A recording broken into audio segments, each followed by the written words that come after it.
And I'm really proud and happy that Dr. Frank Mayadas is here with us. We have yesterday a chance to meet him and his wife and to hear a lot about the establishment of the Sloan Foundation.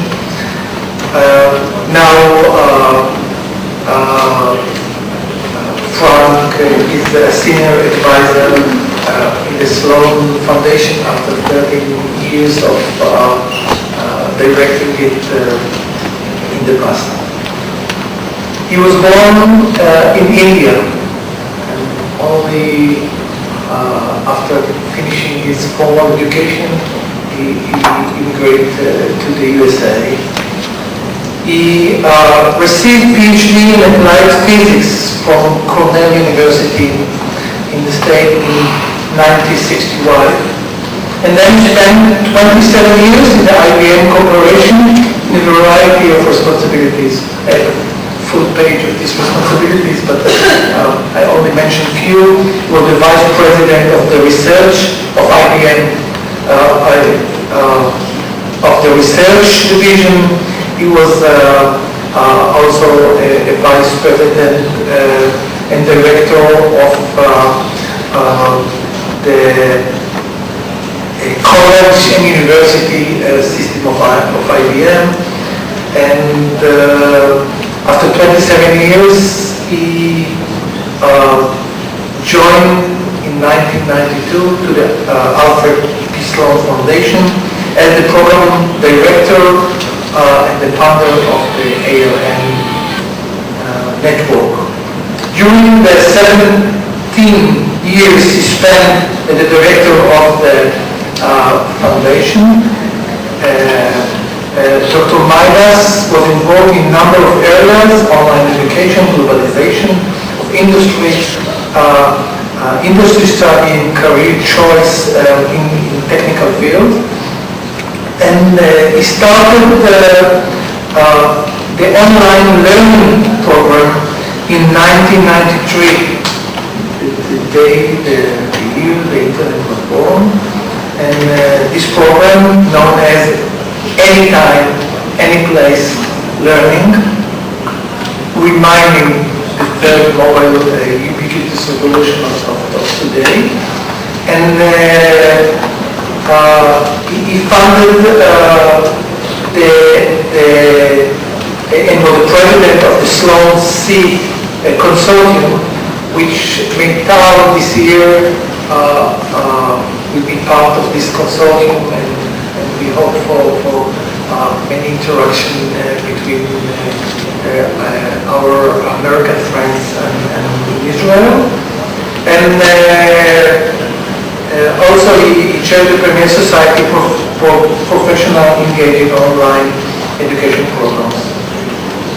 He wrote many papers, he won many medals, he won several patents and awards from IBM, from the IEEE, which is its fellow, a member of the American Physical Society, as director of the Society of Engineering Science. And I have a list, but I think maybe I'll skip to his major interest in education. He's in the board of many universities in the US, including the Cornell, Urbana-Champaign, University of Florida, and also in the board of School Network in India. Currently, as a senior advisor to the foundation, he continues to be involved in online learning and other programs in education. And I'm honored, very happy to welcome Dr. Frank Mayadas to the stand. Thank you for coming to Israel.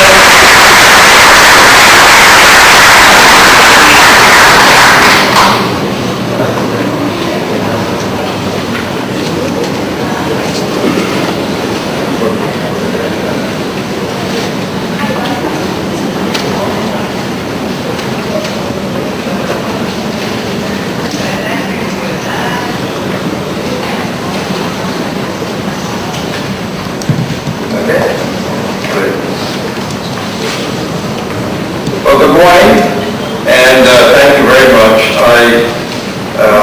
I've been here, my wife and I have been here in Israel a couple of days, and we have thoroughly enjoyed very much the hospitality of the people we have met, and we have very much enjoyed all the small number of historical and very significant places that you can see here. I must say that we have been busy, so we've covered by our standards a lot of ground, but I realize that's still only a small part. We were in Jerusalem for 2 days. We had a very nice tour of the Jordan Valley and Sea of Galilee with my old friend Professor Aviv, who I met when he was with the Open University in the States many years ago. So they were he and his wife were kind enough to show us around, and that was very nice. And then we have even seen some things in Tel Aviv in the last few days. The university is very impressive, and we visited yesterday the Rabin Museum, which is certainly by any standard, I think, a very, very outstanding facility, and we learned a lot. We were there 2.5 hours, and I think we only got a little part of it that we absorbed, but it was very, very good. So I want to especially thank Eli Shmueli and Professor Nachmias and Professor Shalom for their hospitality, and I especially appreciate that they said to me, you can speak in English, because if they had said to use some other language, then I would start speaking in Hindi, and we would probably, none of us would understand what I was saying.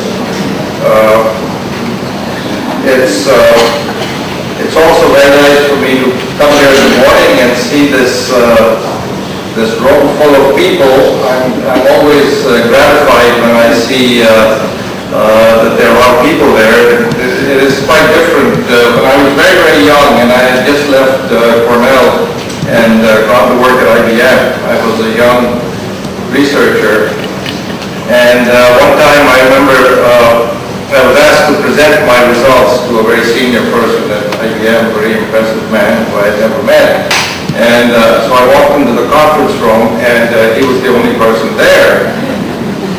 So I, got myself revved up, and I was making a very, I thought, very interesting presentation. And in the middle of it, he said, keep talking, I'll be back in a minute. Walk out. And so this has left a very deep impression on me, and I appreciate everyone coming here. So even if someone has to leave, there'll be some left over.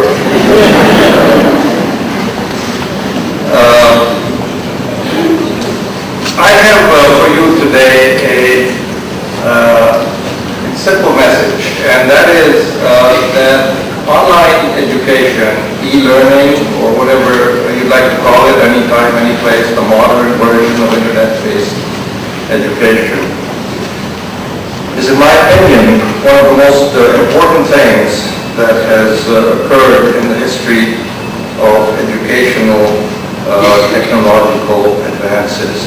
It is a kind of change that we see only very, very occasionally, and then there are decades and sometimes even centuries before another change like that takes place. It is extremely important. And it is extremely important to be a part of that, to understand it, to know what it's about, to know what people are doing, and to be able to evaluate the usage for your applications. The ways that these tools are being put to work in one place may not be exactly the same way that someone else wants to put them to work. So you have to decide, how does this work for me? But no matter what your conclusion is, it's very important to be able to make that decision in an intelligent and informed way. And that is why we appreciate the chance to connect Sloan C and Mayadas and be able to share in the thinking, the advances, all the things that are going to be happening, that have happened, so that we all improve our understanding of the capabilities and the actual results now being achieved in online education. Now, you might say to me, why do you think it's so important? Doesn't education have a routine set of new things happening all the time? And the answer is that it is indeed quite different, and I will try and tell you why that is. Here is this is by no means complete, but I thought I'd try and give you an idea of things that have happened over the years in technology. Now you might say, well, the Socratic method is not technology. It is, by my reckoning, it's a technology advance in education. So we know that all these things have taken place over the years to educate people in different ways. Professor Shah mentioned Plato, which is a variation of what I call widely known as CAI, computer-aided instruction, with the assumption that the computer has all the knowledge and that has to be transferred to the student in some way. And so all these things have been tried. And now we've reached what I call the online and blended era. Now, why is it different? Well, it's different for one reason, and that is, because of two reasons. In spite of all the glitz and all that you can see the internet can do and education can do and mobile and this, that, and the other, it comes down to two things, in my opinion. Now, we may have some time, perhaps you can contradict me if you wish. But in my opinion, there are two really important things that came to us with the internet and computers. One is that in all that list of stuff that I gave you, there was never the ability to interact with a student remote, some distance away from you. If the person was not immediately in the room with you, there was no way for the instructor to deal with him other than through very slow means like correspondence, letter writing, that sort of thing. So we acquired instantly something that had always been missing for students that are not in the room. And that is the ability for an instructor and for other members of the class to interact with that student. That's the first thing. Second thing is that the internet provided immediate access to current reported knowledge. It has to be recorded, otherwise you can't get to it. If it's not recorded, you get it from the interaction directly from the instructor.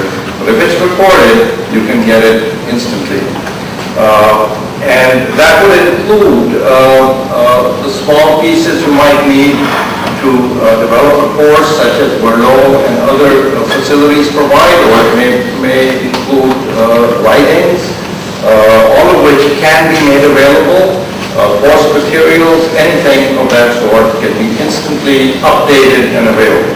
And so these two things are what have really, in my opinion, caused online learning to jump way ahead of all these other things which did not have this capability. And it is the thing on which we can build our future. So we can affect, in this means, students in a variety of ways. The students that are very far from campus, you can provide all the capabilities that campus students have, faculty, other students, learning materials, all of it. But if they're near campus, can come to campus sometimes, perhaps not as often as if you were right here, there's a way to do that too, and that might be through some sort of a blend of online and regular classes. And then students directly on campus similarly can be impacted through these means, because blending of different sorts will give them the capability and an ability and flexibility, and give the faculty flexibility, and perhaps some things are even better done over the wires than done in the classroom. So all students can be affected, and it is for the institution and for faculty and the administration to decide where do we want to put our emphasis. And Nevertheless, it all comes from those two things that I've stuck at the bottom again, that the foundation, the interactivity, and the access to education.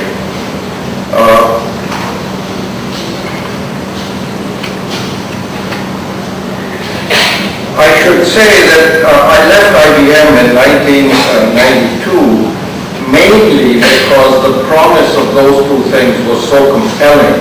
At that time, IBM was going through a bad stretch, and I was in charge of closing down a number of facilities and some projects, and in the beginning that was okay, but after a while it became somewhat tedious and difficult. And here was a chance at the Sloan Foundation for us to not close things down, but to start things.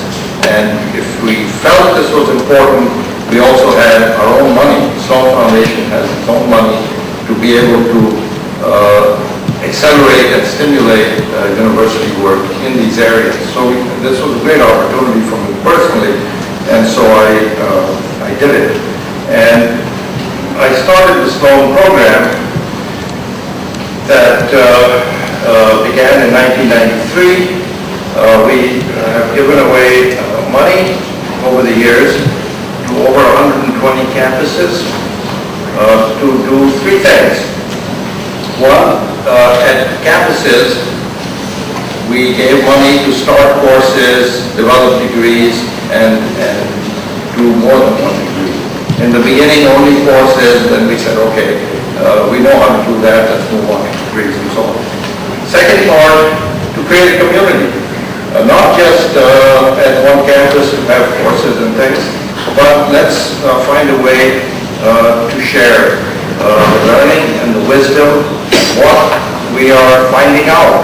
This is not a field that lends itself to a lot of theorizing before you have actual results coming from the field. So I was interested in what is being learned, what scholarship can be developed from that, and then the theorizing and so forth can be done after that. So the community is intended to be a community of practitioners who can teach each other and share, and as a result we have a number of things that by the way became Sloan C. In the beginning I just called it group, and then I called it something else, and I said, well, let's call it Sloan C, and that's how that began. Sloan C today is a incorporated entity. It is a legal entity, but it is a non-profit organization, and because our beginnings were in philanthropy, we are not interested in making a lot of money, but rather we are interested in assisting practitioners of this style of education anywhere in the world. We are mainly in the United States right now, but we are reaching out to as many other places as we can. And finally, the final area that I tried to involve the Sloan program in was where we saw an opportunity. That special opportunity, we said, okay, let's see if online learning can make a difference there. And I will give you some examples of where that comes into play. So this is a little picture of the Sloan C. Sloan C is a membership organization.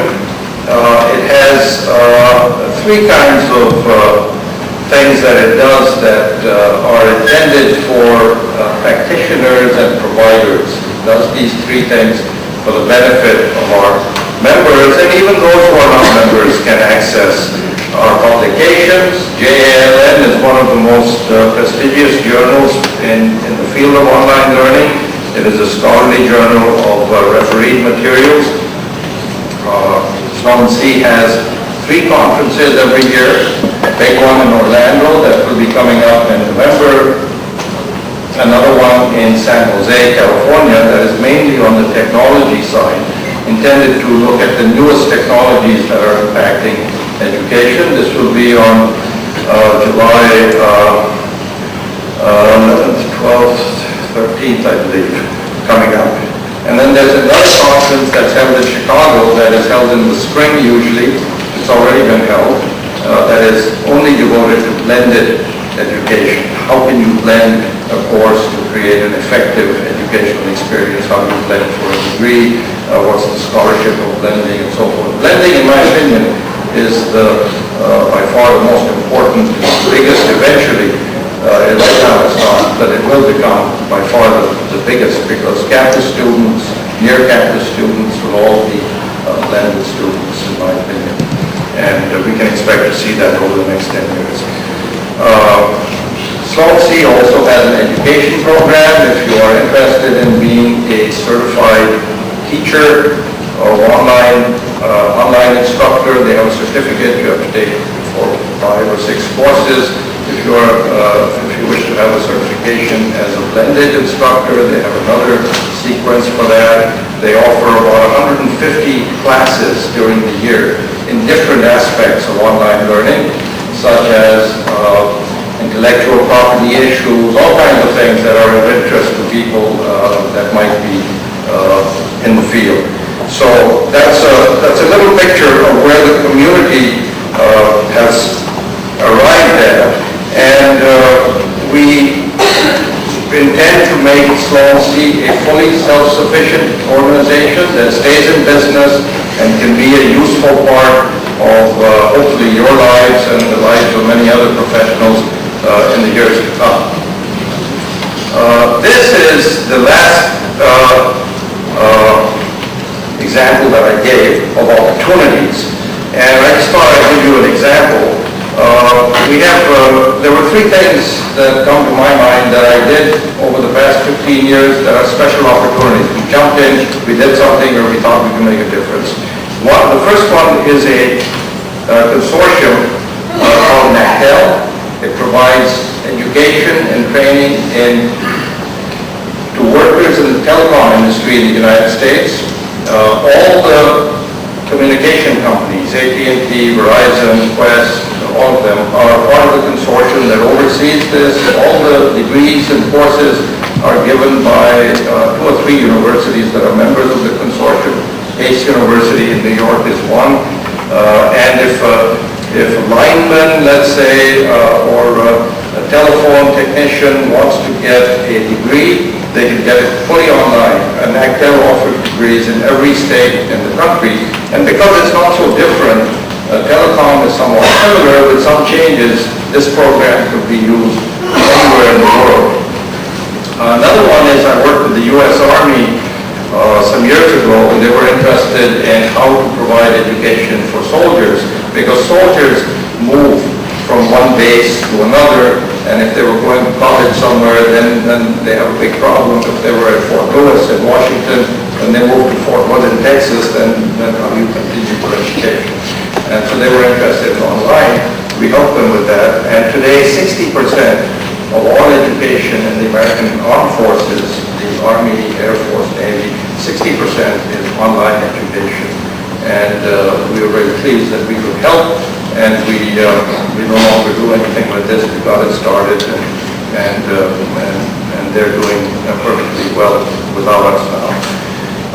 In 2005, the Katrina and Rita hurricanes destroyed a large part of the Gulf Coast in the United States, and that was a big problem in many, many ways.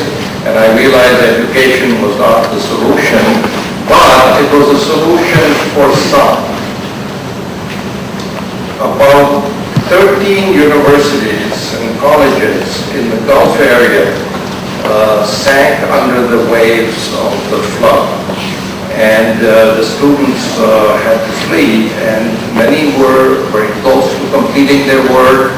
And this was a way, and within 1 week, I got approval from the Sloan Foundation to put up $1 million, and 150 universities in the Sloan Consortium agreed to provide courses fully online for these students. And so they could take a class free of charge, for credit, and complete their work, even though they could not continue at their university at that time. So I just give these as sort of special cases. This is not a trend. It's where we saw something that we could do, we tried to do it. And again, I mention these to you because I think in the end, it's for all of you to decide how online and these tools, interactivity and instant access, how they can be put to work for your benefit and the benefit of your students. But these are some of the ways that we found we could do that. So now where have we ended up at? These curves are a part of the annual survey that we do, and what they show you is the top graph is the enrollment in American universities. When I say universities, what I mean is all degree-granting institutions in the United States are counted here, and the survey is given to all of them. The top graph shows the change in the enrollments in the student population, and what you can see is that nearly the entire change in the overall enrollments at degree-granting institutions has come from that graph at the bottom, which is the online enrollments are by far the fastest growing part of higher education. And that has uplifted that graph. The lower curve grows at a compound growth rate of about 15% per year, which is faster than anything else in higher education. So if you look at this as a percentage of total enrollments, this is the percent of students who have had some experience with online education at American universities. And you can see that actually this newest survey, which I do not have data for, will show that close to 35% of all students in American universities will have taken at least one class fully online, perhaps more. So it's a very significant part of what we do, and this is a picture of today. Now let's take a look at the question of strategy. We asked leaders of universities, do you think that online learning is an important part of your strategic thinking? When you think ahead about your institution, where will my institution be in 10 years? What are the important elements? What are the tools that I have to move this forward? How many of you agree that that online learning is an important part of your strategy? And you can see there, the results are mixed. There's a slight increase that, yes, we are now putting this into our strategic thinking. Some are not thinking very hard, and some, about 10%, are just sitting there saying, this has nothing to do with me. And so that's just today's picture. And I should tell you that the red graph, the one on top, comes from the fact that every public institution in America, every government-supported institution with state support, so Michigan State, University of Michigan, Ohio State, those kinds of places, every one of them is doing online education. However, on the privates, we have a large number of private institutions that are not state-supported, such as Harvard, Stanford, Williams College, these kinds of places, and lots of small colleges. Only about half of them are doing online learning because they're not sure how this fits with their plans.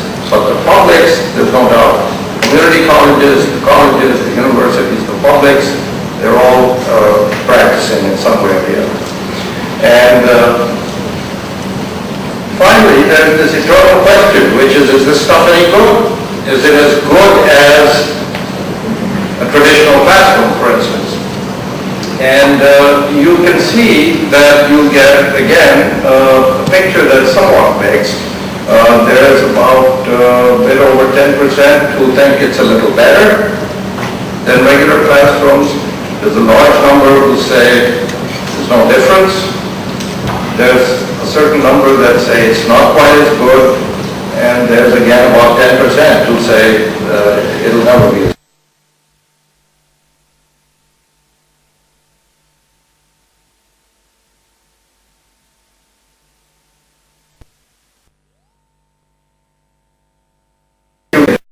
Say there is a slight improvement year to year to year in the perception of quality and in the fact of quality. staggered and more results become available every year. I should say one other thing, and that is that the growth that I showed you in online education is at least in significant part due to the fact that in America there is also a new industry. It's always been around a little bit, and that is for-profit education. These are corporations that offer education like University of Phoenix or Kaplan. But many, many more have come into existence in the past 10 years, many more. And so it's largely a new industry, and some of them are not quite legal, and they're doing things that we do not regard as good education practice, and so there's a problem. But we should not dismiss them, because this is a large, vigorous and growing industry, and it does contribute to education. A lot of it is perfectly good and valid, but there's an impression this is the dominant part of online learning. It is not. Most of the online learning is done by the traditional institutions, and these people are important contributors, and that's about all we can see. Now, one example I wanted to give you of a traditional institution is University of Illinois Springfield. This is the smallest of the University of Illinois campuses. You've all heard of the big one. The big campus is in Urbana-Champaign. It's a very large research campus, about 30,000 people there. There's another campus University of Illinois has in Chicago, which has their medical school. It's also a very significant campus. And then there's this little one in Springfield. Springfield campus was in bad shape. They were losing as much as 10% enrollments per year because they were located in a part of the state that is not a high population center, it's not a famous campus, and so they came to us, and at Sloan we gave them some money, and we said, look, we'll give you enough money in 2001 to create a campus that exactly mirrors the university. Every course in the university, every degree would be available online, but it will also be available in the regular campus, so a student can take either of these options or mix. Take some classes online, take some classes in the classroom. And ever since then, that university, which was going to disappear, has been improving itself. So this is where the picture was in academic year 04 and 05. You can see that the online-only piece was about 20%. Some were taking online and traditional, and the traditional piece was 55%. And I've tracked this year to year, and you can see that it has continued to change in character. And here it is today. It's pretty much reached the point where it's one-third. So about a third of the students are regular students, another third are mixed, and another third are online. And it's a healthy, they grow about 5% per year. The faculty are quite pleased with this arrangement. New faculty are hired to teach the growing population of students. New degree programs are now being offered, and it's been a very good story. So, in all aspects of that growth I told you, we can see that the traditionals are doing well, and the for-profits are doing even better, and together they account for the growing number of enrollments that we see in higher education. Now, so far I've looked back, and I sort of gave you a little history of what we tried to do. I've given you a little picture of where we are today, and this is, I would say, tries to capture where we are after 15, 20 years of work. We have a model of how you teach online. There's an instructor, there's a cohort, the class size is 20, 25 people, and it's not, the faculty are not being put out of work, rather we need more faculty now, for the benefit of the institutions, it is also to the benefit of the country, it's to the benefit of the learners. And it needs to be regarded by the U.S. government as a strategic advantage the United States has, because it's something that can educate the workforce as well. And I gave you the example of the telephone case, but you could use this for iron workers or anything else you want to do. The quality is gradually being accepted, that this is valid and perfectly legitimate way to teach. There are benefits to learners, as I said, and there's vigorous growth. So now let's take a quick look and a peek into the future. What have we learned? And so here's my list. I don't like long lists, you know. I tried to reduce everything to 2 items earlier, and here I am with this thing that has this long list of things. But it is important that we take lessons from all of these, so let me mention them to you. I think to have a vigorous and successful, high-quality program, you must have the faculty involvement at the institution. It cannot be that most faculty think this is a little side show and a few people are doing it.